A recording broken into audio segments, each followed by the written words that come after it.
Well, hey everybody, welcome back to the channel. Today we're taking a look at the newly released Athearn SD90MAC Phase 2 locomotives. Here we've got Union Pacific and Canadian Pacific, and just so you know, MSRP on the sound-equipped versions is going to be $339.98, which means you can get them from brick-and-mortar hobby shops and online retailers, sometimes at a discount that could bring these down to the middle or high twos.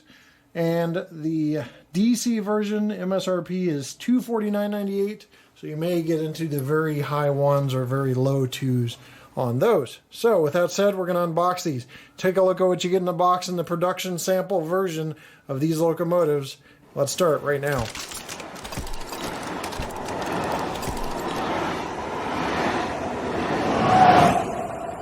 Since I'm a UP modeler, I'm going to show a little bias here, and we're going to unbox this UP version. Still kind of cold from delivery to my door just a couple hours ago. Warranty card, exploded parts diagram, and there's lots of parts on this. This is an Athearn Genesis locomotive, which means you get the higher quality Athearn News flyer. And another warranty card, 1-year warranty on Athearn products, and then a guide, 18 pages, going over functions and configuration variables, or CVs, how to change things, prime mover sounds, etc. This is a Tsunami 2 locomotive. This is not regular Tsunami of old. They've got a lot of upgrades, and if you go to my Facebook page at facebook.com/HO Scale Product Reviews, you can see some of the videos I've done in the past on Tsunami 2 and all the differences. Unbox this. It's a hefty locomotive. And that's really all you need out of that. See any handrail protectors in here? Sometimes usually they put these. Handrails are looking pretty decent at first glance, but let's zoom in and really talk about the detail of this, and then I'll show you the Canadian Pacific version. Alright, this locomotive is long, and there's just no way to accurately show the whole thing without showing up close details, so we're all zoomed in here to the front. First thing I really notice is I think Athearn's nailed the tint on this. You've got a nice dark tint for the windows. You've got the satellite and tinted dome there on the roof. And as we zoom in on the front, very thin but detailed windshield wipers, sand filler hatch, grab irons. And then you got the isolation of the cab right here. You can see that line there. Above the anti-climber, there are ditch lights, a headlight. This is all LEDs. And newer to Athearn models, you actually have lit number boards, which we'll check when we fire this thing up. Snowplow has the grab irons installed, and the window, if you want to call it that, for all the accessory hoses. And you got the brake line hose there, and an MU hose up top, MU receptacle up top. We'll kind of show you a little more up-front view there. McHenry couplers, which are Athearn's couplers, plastic. Couplers that have a magnetic grab hand, or glad hand I should say. And then on the side we start to work in all the detail. Lots of underbody detail here in plumbing. You have a jacking pad, and then all the truck detail you can see there on the side. Battery box doors, compartments over here, and really detailed handrails. You've got that looped around handrail there, and the stanchions seem to be straight on this model. Speaking of all that grille detail, we got the front inverter intake grille and the electrical cabinet grille here. This is a nice metallic finish. This has several folds in the grille, and I've looked at some real pictures. It looks like an accurate number of folds. Warning labels along the side here, and then I'll have to show you a top-down angle to see what is going on the walkway, because it's very neat. Alright, top down, there's a metal grill area for the walkway, and then there's tread plate, which is very fine and hard to notice on video. It's better done with up-close still photography to see that, but there's tread plate on the walkways. It's not just like a rough surface, it's actually modeled very finely, which is very cool. We'll go over the roof detail later, but I wanted to show you this bird's eye view of this area of the walkway. All right, kind of focused in on this area of the locomotive, like a lot of detail overall in just this area, but this is the inverter cabinet, EOTD holder bracket, and all the fuel tank detail, including the emergency shutoff, sight glass, and fuel tank bracing, where the fuel tank is just secured to the locomotive. Red sill. These locomotives did run in the yellow sill era as well. I don't know if Athearn will come out with those later on. This is the red sill era. Another good view of the trucks at this end with the sanding lines and overall side detail. As we talk about more detail here, we're kind of in the midsection of the locomotive. You've got all the compartment details, Union Pacific, and then they've even modeled these little areas here where the yellow extends up to the hatch for each cabinet area. So each compartment opens up and there's a hatch on the top and bottom, and that is yellow on the prototype or the real thing. So is it done here, along with Union Pacific on the side. Print looks good to me. Stanchions, you know, people ask about Athearn stanchions, and I know there's been history with Athearn stanchions. These seem to be pretty well placed and secured. Nothing's popping off. Things look pretty straight. I'll let you be the judge of that yourself, but that's from my angle, about 2 feet away as I work the camera, because this is a one-man show back here. All right, in the back, radiator fan grills and a see-through area in the very rear of the locomotive, which I'll show you a little closer later. More detail of the trucks back here you can see, and then you have the crew entry stairway with see-through walkways, which I'll show you in detail, and then off the back you can see the coupler cut lever. I just moved that handrail, but coupler cut lever on the back, and those are on the front as well, since I didn't mention that. All right, as you can see, this is the dynamic brake intake cover and dynamic brake intake grill back here, and the rear bulked body grill. So lots of detail on the back, and you can see right through there. As you can see right there, there's something that's in the way. That is the Chicago blower. On the other side, the Chicago blower cable box. It's going to be hard to see the detail, but you can see the outline there of those two detailed items. So here's the rear bulkhead, body panel grills in the rear bulkhead area. Again, LED lights for the rear light, a sand filler hatch right below the lights, 8559, which is the road number printed there, and a grab iron and sand filler hatch up top. Safety chains and stanchions here are nicely done and not moving. McHenry coupler, spurter coupler knuckles there, and silver tipped end detail on the bottom. Sorry, that was just out of view, but yeah, down here, everything I just mentioned, and a coupler cut lever as well that's in place. Silver tipped end air hose line as well, and you get a good view of some of the tread plate detail on the walkway back here. Now as we turn this, there's a whole array of handrails here for crew access to the roof. All right, going to zoom out so you can get a view for yourself of the handrails. Seem to be jetting straight down in nice alignment pretty well. And on this side, you can see that flared radiator on the back, those radiator fan grills up top, and the dynamic brake fan grill back here. The exhaust up front. So dual exhaust. Will show a roof detail look a little later, but more of the same detail I've been talking about on this side as well.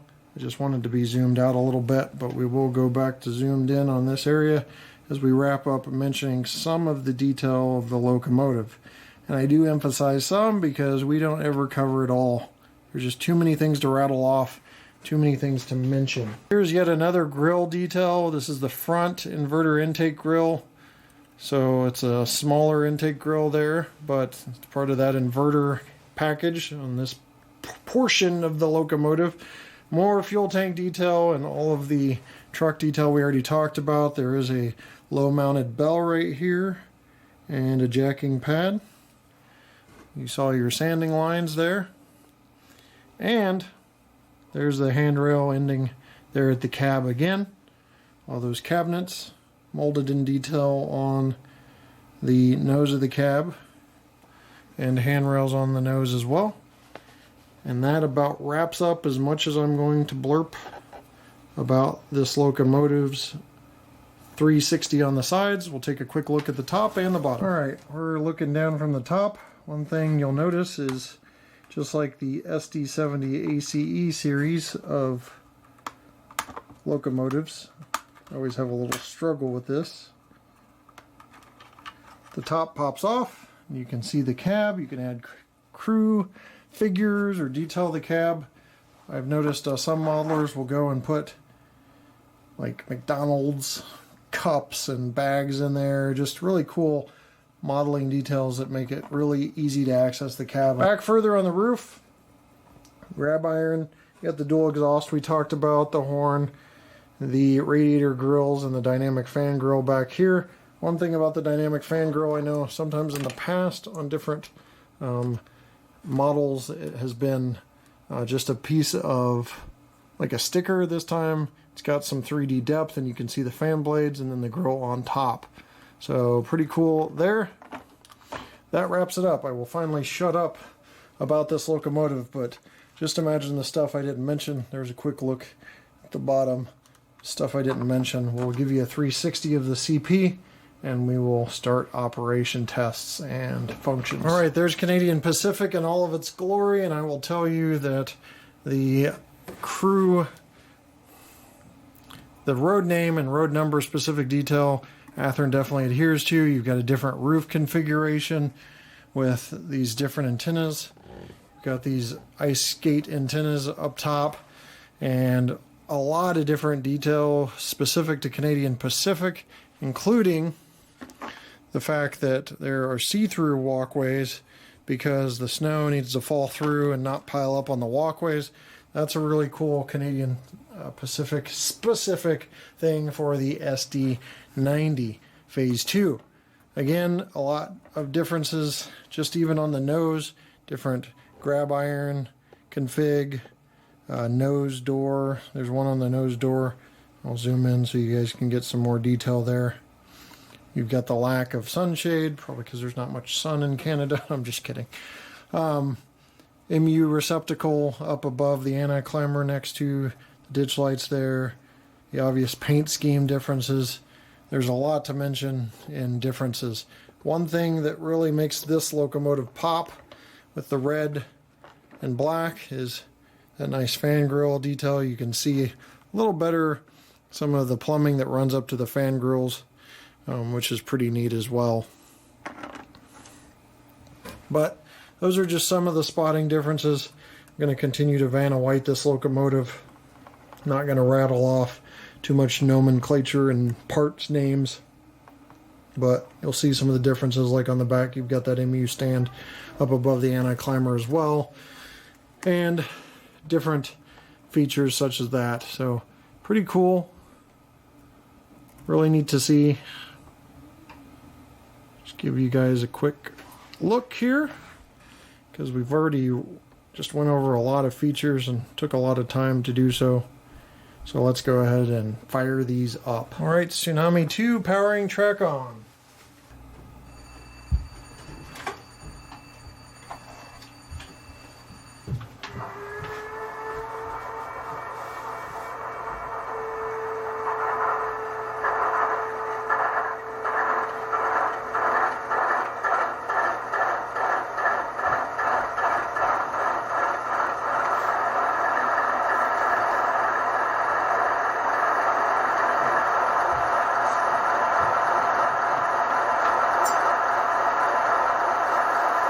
So there you have the startup sequence.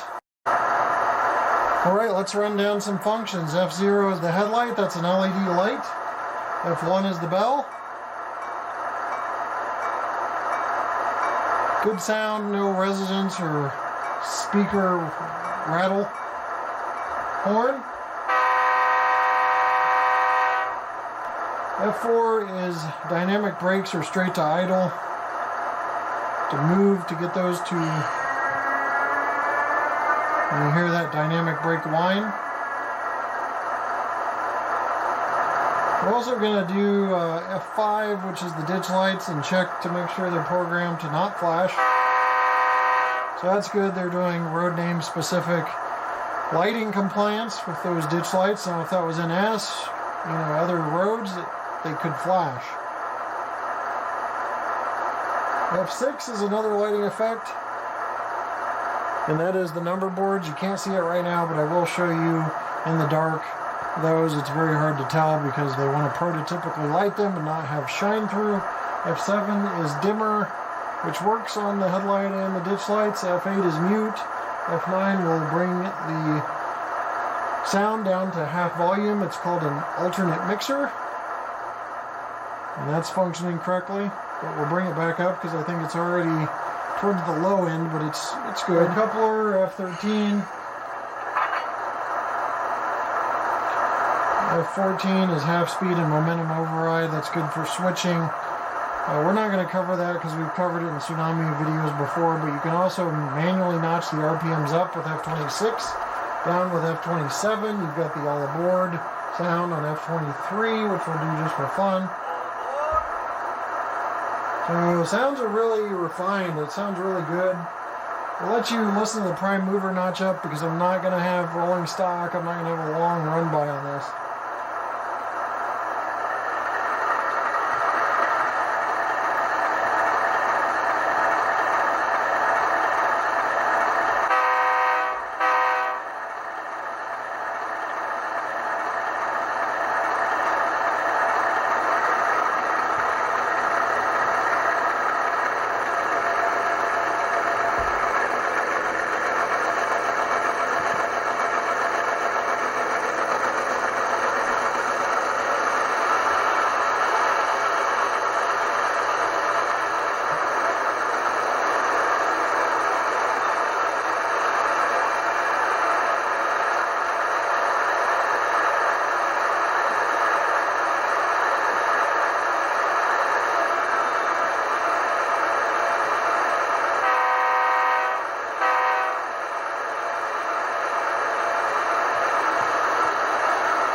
So those are manual notch up and notch downs. Apologies for the horn. I've got to go into a shift function to get that matching or that notching to happen, and sometimes I hit it twice by accident and that triggers the horn.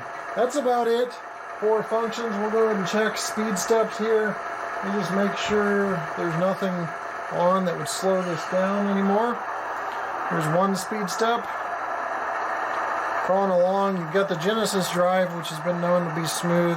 Seems to be going pretty slow here. Maybe a little lurching. 2.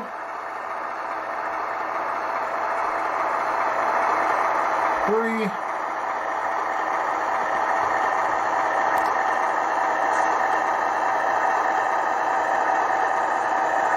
4. And 5.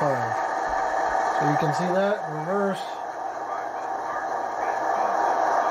Some cab chatter going on. 1.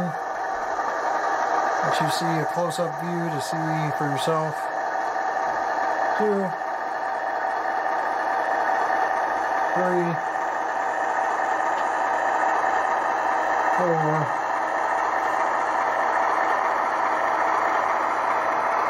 And 5. So very smooth front and back. Alright, it's hard to tell because this thing's got a reflection on it. I'll try to show you, but this is almost 1.5 pounds of a locomotive. 1 pound, 7.6 ounces. 1 pound, 6.8 ounces, I mean. 22.9 or 23 ounces. This thing keeps gaining weight like me at Christmas. 665 grams, 0.665 kilograms. So pound and 1.4-ish pounds. This thing's kind of moving around on me a lot, I think, because I'm adjusting it as I was trying to show you the weight. But that is the weight at almost 1.5 pounds. Should be pretty good tractive effort in pulling. Let's take a look at that. All right, we are really running behind on this review. So coupler height was good with the KD coupler. We're checking out tractive effort. Pulling power right now.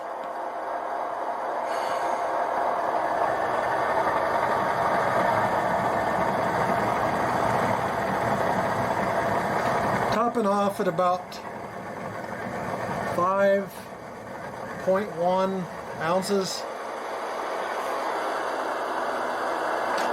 It's supposedly about 75 cars. This has been known to pull really well, so I will say that's probably accurate, but it's up to you to interpret those pieces of data. But 5 ounces is very good for a diesel locomotive. Well, you can see the lit number boards, nice and prototypical. I will zoom in for you there. Color temperature is not as contrasted as it's showing up, but you have that. Then there's the horn, same on the CP pretty much. Just wanted to show you that as well. Let you see the CP operate a little bit here. I got it on very short speed steps at just 28, but there you go. Alright, well, just to recap, that was a very solid locomotive. Didn't notice any problems with it. They seem to be very well executed. The handrails seem to be good. Nice lit number boards. Athearn seems to be improving and adding features, so that's good to hear. Your mileage may vary, but everything seemed good here. Couldn't find much to complain about, if anything. No parts flying out or anything like that. So we'll leave you with a run-by of the CP and UP locomotives, and we'll see you next time right here on my channel. Thanks for watching, and Merry Christmas, Happy New Year, and all that good jazz. I hope you get everything you want under the Christmas tree and spend quality time with your family. Bye-bye.